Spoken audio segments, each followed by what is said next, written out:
Record. All right, guys. So Jimmy's been very patient. We've had a lot of tech issues, but I figured it out. Today's topic is something interesting because Jim and I are very different, actually, in that we are very similar. Our humor is very similar. You know, we're best friends. I'm more of like kind of a stay-at-home sort of introverted dude. Jimmy goes out. Jimmy parties. He's got a different vibe in that respect. And I'll go out with Jim and friends and stuff sometimes, but this is more like of a lifestyle. And tied to that is EDM and his love for EDM, going to festivals, going to different concerts, and just experiencing that culture. And when I asked Jim, I said, "What do you want to talk about this week?" He's like, "Man, I want to talk about EDM." And listening to him, this dude's one of the most like passionate fans. So it's a cool thing because I want to just because, and also I want to interject.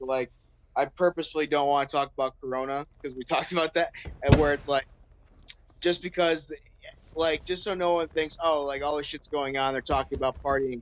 Just it's a nice distracting. It's a nice distracting. It's something I'm passionate about. But two, it's a nice drink some more. Something that's fun so that you can temporarily forget what's going on. 100%. We were like, "Do you want to talk about how bizarre this whole thing is?" And I mean, we talk about it obviously, but everyone is. It's just it's the same old thing. Like every Uber driver you take a ride with right now, it's like Corona. Anytime you go to a shop, it's the same damn thing. So it's a new how about that weather. It is a new how about that weather. All this being said, I went to Tomorrow World, right? You went to Spring Awakening. It was Spring Awakening. I always get those mixed. So I went to Spring Awakening. I went to day 1 and day 3 because we were like toast after day 1. But what year was that we went? Maybe like 2018 or 2017, like 2 or 3 years ago. I think it was 2017. I think. Okay, I have a video from that era.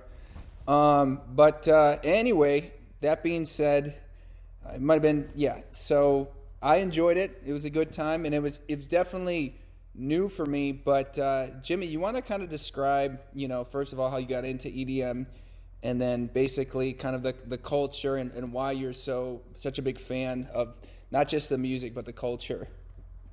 Well, just because it's one of those things where, so when I went my first introduction and the culture, the music was Tomorrow World in Atlanta, Georgia in 2014 with friends from South Bend, and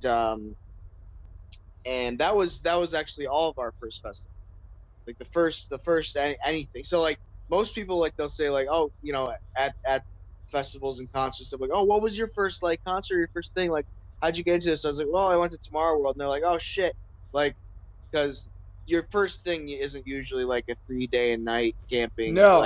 Yeah, it's usually like a concert. Yeah, because or 1 day at a festival or something. Yeah, because usually I think they are. The thing is that even though you when you go to them, they are some of the most. They're probably one of the most taxing on your body and just every things that you can do. After each one, it's you don't really understand how you made it through it. I'll interject here. Me, for example, I don't do drugs, I don't drink or anything, and I was just tired from dancing around because you're out there. It's a marathon. You're out there for hours in the sun, in the hot sun. You're probably getting burned if you don't have something on you, like some sunscreen. Yeah. Wait, and I always get burnt every time. No matter how much sunscreen I use. Yeah. I'm always like a burnt piece of bacon after a lobster. You a lobster. Yeah. That's how you described it. Yeah, I saw it with my own eyes. I felt bad because I saw him trying to move on the couch afterwards, and it was just awful. It was terrible. That's It was, oh my god, so fucking bad. that's bad, man. Uh, and that's taking precaution too, and like it still doesn't work. But like, yeah, no, that was the one, and then it was just one of those things where I don't know, like one like early on, like I think we all just like at one point or maybe later on, at one point And you this was at your first at Tomorrow World, the first time you went. yeah, Okay.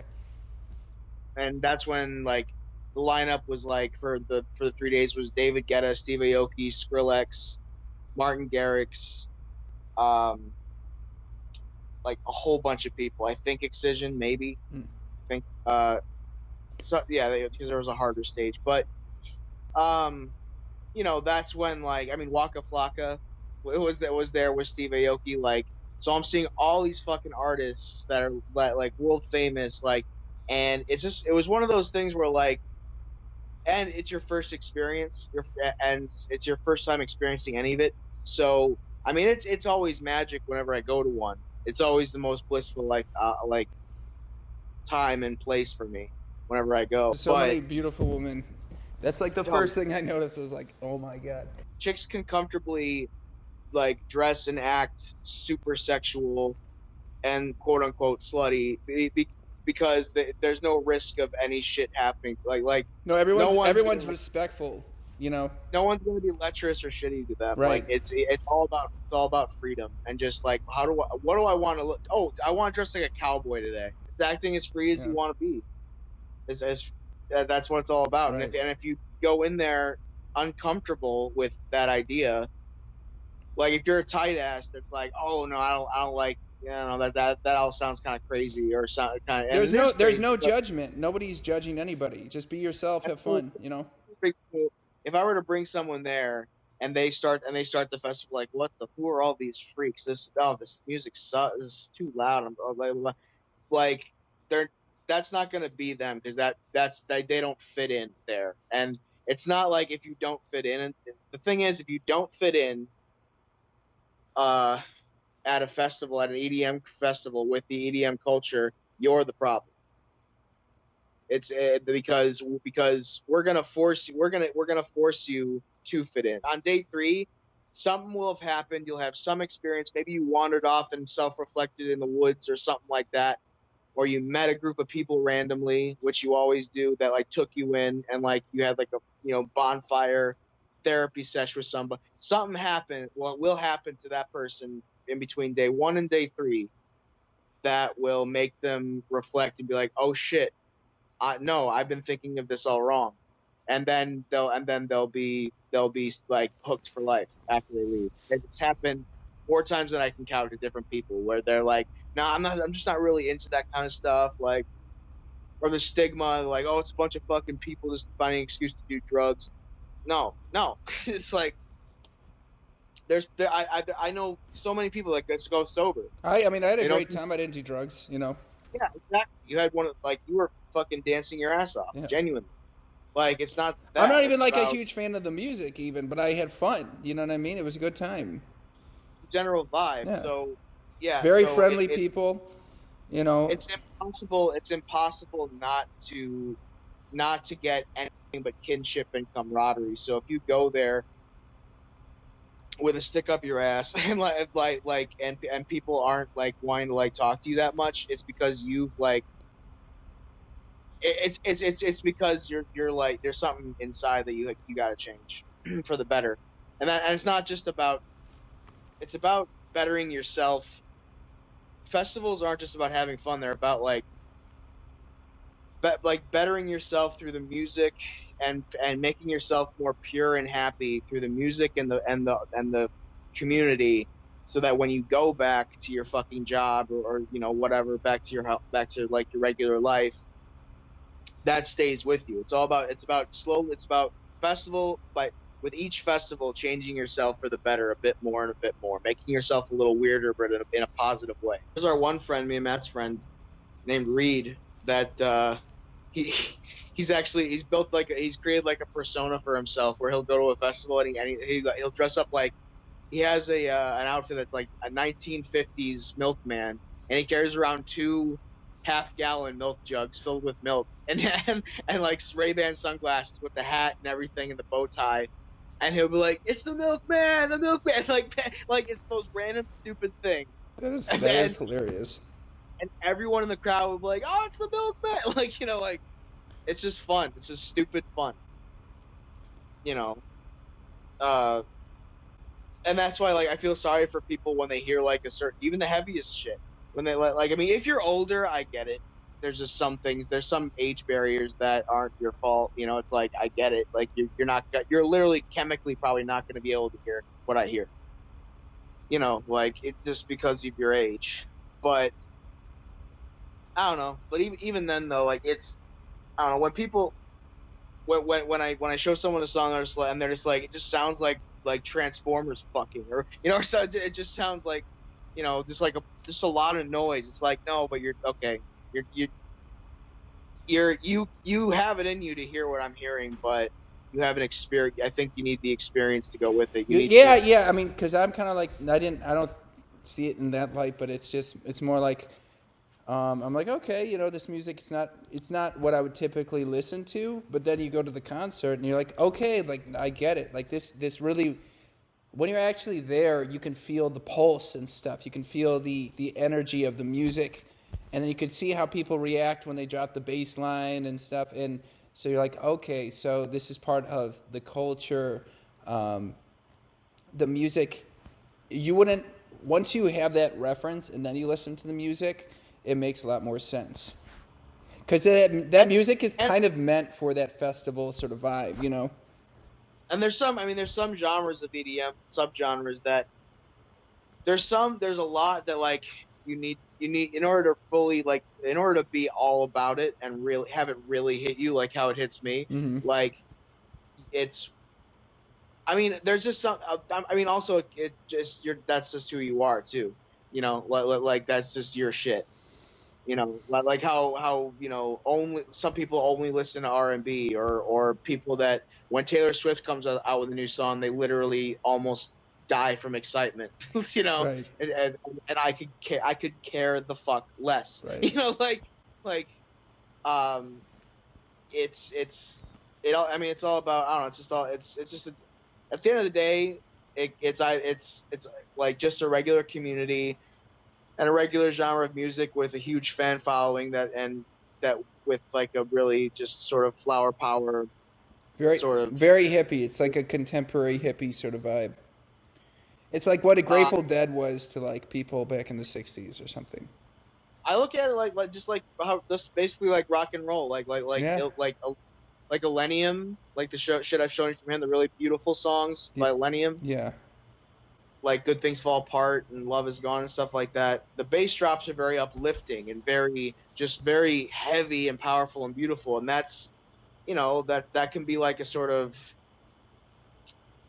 like a new age like electronic heavy comparison to like what um what Mamas and the Papas were back in the 60s and shit like that. Gotcha. And then maybe like one. Like, and then like Excision.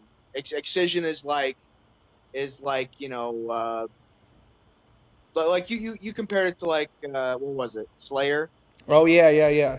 So that's Yeah. kind of like that metal genre of the EDM sort of. I mean, like people that love Excision and love Sullivan King and the really heavy shit, they're called headbangers, and that's just what that's what a fucking that started with people that, you know, heavy metal people. Right. I mean, Sullivan King is a heavy metal singer. Music in general is all about making you feeling a feeling. Just it's about making you feel a certain feeling. A sad song about a breakup, Right. you'll put that on when you just got broken up with, so you can feel something, you know. And then like, you know, really happy shit on a sunny day, you listen to like Pocket Full of Sunshine or something, like, you know, like Right. when you're just feeling like just really good and like you're about to go out and party, you listen to some Thrasher shit. You know, it's the same thing. Right. Uh, I showed my dad some, and he was like, "Oh, this is like disco." Like basically, I was like, "Yeah." The culture itself, uh, yeah, it's just there's only good and nothing bad about it whatsoever. And anything that could be bad about it is because of particular people not seeing what it's about and going there for the wrong reason. I hate to use the word poser, but like some people that would just go there, like a young college kid will be like, oh, there's gonna be people taking ecstasy and I could get a bunch of free, like I could really party. Oh, I could care less about the music. It's Gotcha. like, okay, then I'm sorry, but like, I mean, we love that you're here, but we're not gonna care if you make yourself a liability and we pass you ODing or with some medics around you on the street because you have not, like you got nothing but camaraderie here, but it's like we're gonna feel terrible that we're seeing that too, but it's like that's not what it's about. So you thought that's what it was about, and it's not about that. you know? Right, right. It's about the music and connecting to people. Yeah, it's just the most accepting culture. Like it's you're there with, I mean, you're there among thousands and thousands of people who are like I saw some social media personalities, soldiers that I've met, doctors, cops, I mean, any walk of life you can think of, and they're the same painted, half naked freaks that you know as the trust fund kid over here or whatever. Right. It's not. There's no like label. No one gives a fuck. No one cares what the other person is. They're just a person in front of you. Like you're seeing yourself in whoever you're looking at. It's a very colorful scene. I mean, literally everyone's, either they're, dressed in a costume or they're painted up or they have some interesting shirt. I mean, not everybody, but you're gonna see Well, like, I mean, and for instance, like that, like there'll be times where like a chick, like she's not even wearing pasties, she's literally just topless and walking around, and like there'll be like dudes that are just like, I saw like one guy like fish bumped her, was like, yo, great boobs, and she's like, thanks. Like it's one of those things where it's like it's just freedom, just there. No right, one cares. No one can. If you were to point to anybody like, dude, look, she's topless, they'd be like, yeah, I right, mean, like cool, right. It's yeah. a really respectful vibe. I mean, granted, that's kind of a double standard, but it's one I'm more than fine with. Where a chick will have her boobs out, and it's totally awesome. But like if like a guy's walking around with his dick out, like no one you got you got an issue on your hands, and everyone agrees. like you know, That hasn't happened yet, right? You haven't and seen that. I mean, I'm sure it happens somewhere at some point. It's at some festival. There's I'm sure. there's dudes in like speedos and stuff, but and that's Yeah, okay. But you're not gonna see. but again, no one cares. I think but the no shame culture we have, I think that's one that'll always stick, and we're all sort of just there's an unspoken rule amongst anyone, the extremist liberal, the right wing, the fucking conservative, and the peace, like the ultra PC people. We can all have one agreement that no that if a guy's walking around with nothing on, with his dick hanging out, none of us want to see that shit. It's like that It needs to just seems stop. it seems dangerous because men have historically not been, appropriate in that respect. Well, it's just I think maybe it's just like I don't know. Maybe it's just that boobs are beautiful and dicks are horrifying. Yeah, I don't know. If Could I be. saw a guy with his dick out, I'd be like, "Yo, bro, like you gotta be careful." Yeah, you better be careful, and I don't want to see that. You see a naked woman, you're like, "Oh, okay." Well, so that's a debate. So if you guys think that more guys should have their penises out, let us know. Yeah, Let us let know. us let us know in the comments. I'm gonna say at the beginning, like we all have that one thing when you find it, you just feel it. You just know what whether it's art, festivals, anything, or a culture. You find yourself in a culture where or at an event where you just realize, oh shit, these are my people. Like I finally found it. Where you like you feel like you don't quite know where your exact 100% thing is. What makes you you kind of. Like I have never been in I've never been in such a big congregation and a giant horde of people like this size that are just like me in every way. Right, right, right. Oh, I love You that, know, Jim. I love that, man. like it's absolute acceptance. That's what I'm saying is that like when different just during your life you find hopefully, and some people never do, like find a thing like that where you look around and you're like, I'm this. Oh, this is where I'm supposed to be, A right here. community that you resonate with Yeah, like effortlessly. It's effortlessly. Yeah.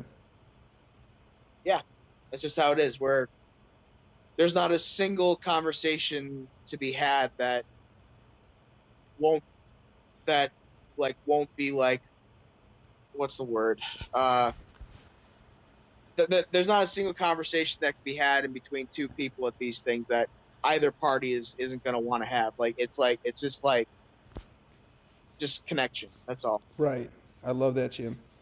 Awesome, brother. Thank you. That was really heartfelt. I'm always happy when we do these because I think this is we have a really good dynamic, and you're just full of so many experiences and information, and it's cool just getting this. So, Jimbo, I'll give you a call after this. Thank you guys for your time. Peace, Yep. peace. Love Hopefully, y'all. Mwah. And hopefully yeah, we we'll have see you next time, guys. Peace, peace. yeah. Look up plur and that you'll see what it means. Okay, bye. Plur? PLUR plur. What is that? It's the motto for for EDA: peace, Oh, love, unity, and respect. that's dope. Awesome, guys. Well, peace, love, unity, and respect. And until next time, guys, rock and roll. Peace. Peace.